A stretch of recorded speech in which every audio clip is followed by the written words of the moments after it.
1986 में इस बंदे का एक्सीडेंट होता है एक साइकिलिंग रेस के दौरान। 55 किलोमीटर की स्पीड से आती हुई एक ब्लैक एक्सयूवी से इसकी टक्कर होती है। इसको हॉस्पिटलाइज करवाया जाता है और मल्टीपल चेकअप्स, एक्सरेज और एमआरआई के बाद ये पता चलता है कि इसकी 6 पसलियां टूट चुकी हैं और ये टूटी हुई पसलियां इसके स्पाइनल कॉर्ड को सप्रेस कर रहे हैं और इसको अगर टाइमली ट्रीट नहीं किया गया तो इस इंसान को परमानेंटली पैरालिसिस हो जाए। यानी कि सिंपल शब्दों में बोला जाए तो ये 23 साल का नौजवान दोबारा कभी अपने पैरों पे नहीं खड़ा हो पाएगा।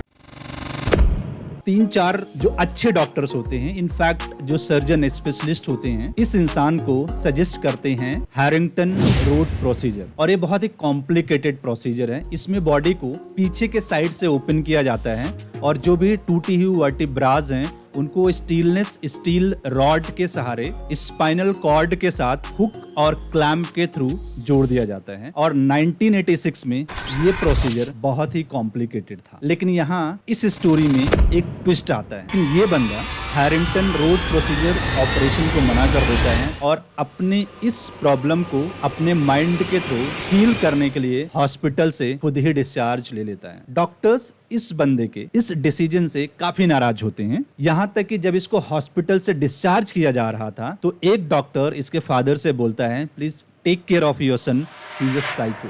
घर आकर के ये इंसान अपने ऊपर एक डेडली एक्सपेरिमेंट शुरू करता है। वो डेली 2 से 3 घंटे मॉर्निंग में, 2 से 3 घंटे दोपहर में, 2 से 3 घंटे शाम को बहुत ही डिसिप्लिन्ड वे में मेंटल विजुअलाइजेशन हीलिंग टेक्निक को फॉलो करता है। ये इंसान अपनी टूटी हुई वर्टिब्रास को विजुलाइज करता है कि ये सही हो गई हैं, ये स्पाइनल कॉर्ड के साथ प्रॉपर जुड़ चुकी हैं, अब मुझे कोई प्रॉब्लम नहीं हो रही है, मेरी बॉडी पहले जैसे परफेक्ट और फिट हो गई है, मैं अपने पैरों पे चल करके ऑफिस जा रहा हूँ, साइकिलिंग कर रहा हूँ और यार दोस्तों के साथ मौज मस्ती कर रहा हूँ। और सिर्फ यही विजुलाइजेशन ये इंसान डेली 6 से 7 घंटे करना शुरू कर देता है, बहुत ही डिसिप्लिन्ड तरीके से। जब भी इसका माइंड डर, पेन या फिर हॉस्पिटल के चक्करों में भटकता है तो ये अपने माइंड को फोर्सफुली रीसेट करके सिर्फ वही विजुअलाइज करवाता है जो इसके लिए बायोलॉजिकली सही होता है। पहले 6 हफ्ते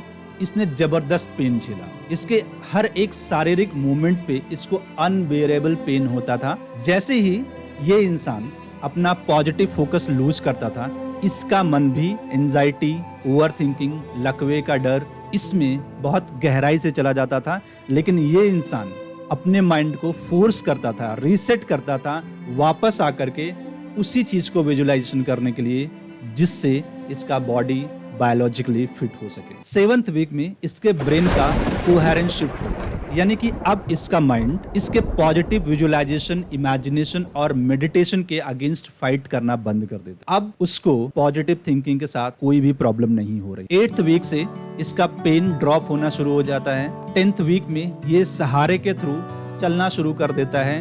12th वीक में ये खुद अपने पैरों पे चलता है और विदिन 3 मंथ ये ऑफिस जाना शुरू कर देता है। और ये कहानी किसी और इंसान की नहीं है बल्कि डॉक्टर जो डिस्पेंजा की है। इसके बाद डॉक्टर जो डिस्पेंजा ब्रेन और बॉडी पे काफी रिसर्च करते हैं। वो काफी ऐसे लोगों से मिलते हैं, एविडेंस इकट्ठा करते हैं जो बहुत ही गंभीर रूप से बीमार थे। डॉक्टर उनको जवाब दे चुके थे लेकिन फिर भी वो मेंटल हीलिंग के थ्रू सही हो गए थे। और बाद में ये इंसान ये बुक लिखता है, इवॉल्व योर ब्रेन, पूरी की पूरी न्यूरोप्लास्टिसिटी के ऊपर बेस्ड है। पहले साइंटिस्ट का ये मानना था कि एडल्ट ब्रेन फिक्स होता है, इसको चेंज नहीं किया जा सकता है। लेकिन डोनाल्ड हेप के फेमस लॉ ऑफ न्यूरोसाइंस के थ्रू धीरे धीरे ये प्रूव होता गया कि हमारा ब्रेन कॉन्स्टेंटली रीशेप होता रहता है हमारे इंफॉर्मेशन, थिंकिंग, एक्सपीरियंस और इमोशन के बेस। यहाँ न्यूरोप्लास्टिसिटी को थोड़ा और डीप में समझते हैं।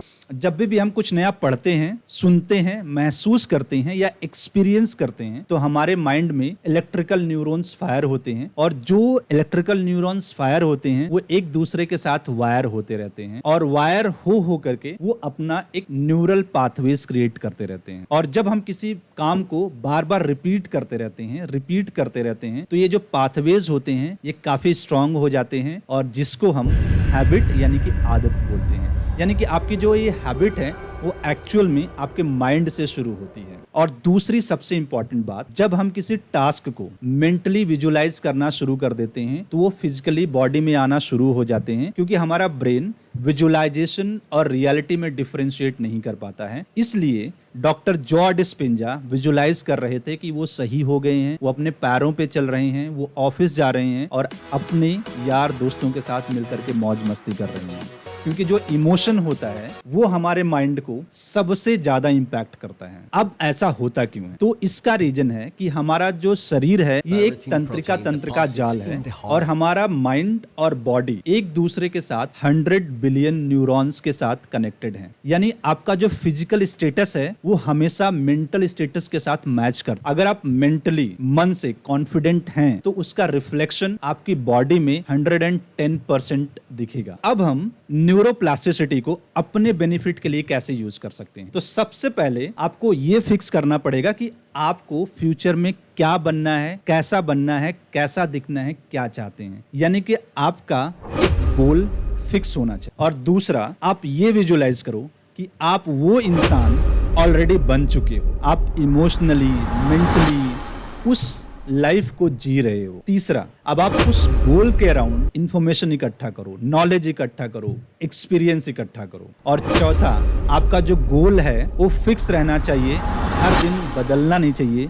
जैसे कि डॉक्टर जॉ डिस्पेंजा का था, उनका सिर्फ एक ही गोल, वो सिर्फ एक ही चीज विजुलाइज कर रहे थे कि मेरे शरीर की सारी जो टूटी हुई पसलियां हैं मेरे स्पाइनल कॉर्ड के साथ कनेक्ट हो रही हैं, जुड़ रही हैं, मेरा शरीर फिट हो रहा है, मैं अपने पैरों से वॉक कर रहा हूँ, मैं ऑफिस जा रहा हूँ, साइकिलिंग कर रहा हूँ, यार दोस्तों के साथ मौज मस्ती कर रहा हूँ। ये बहुत ही इंटेंस डिसिप्लिन्ड वे में जा करके करते हैं, बहुत ही इमोशनली ट्रिगर होकर के। यानी कि उनके पास डर का, एंजाइटी का या फिर डाउट का कोई भी स्कोप नहीं होता था कि ऐसा नहीं हो रहा है। जब वो विजुलाइज करते थे तो इस तरह से विजुलाइज करते थे कि वो एग्जैक्टली उसी लाइफ को जी रहे हैं। और यही सेम प्रोसेस हमको भी फॉलो करना है। इस वीडियो को यहाँ तक देखने के लिए आपका बहुत बहुत धन्यवाद। अगर वीडियो पसंद आई हो तो लाइक, सब्सक्राइब और कमेंट जरूर कीजिएगा। Keep learning, keep growing. Thank you so much.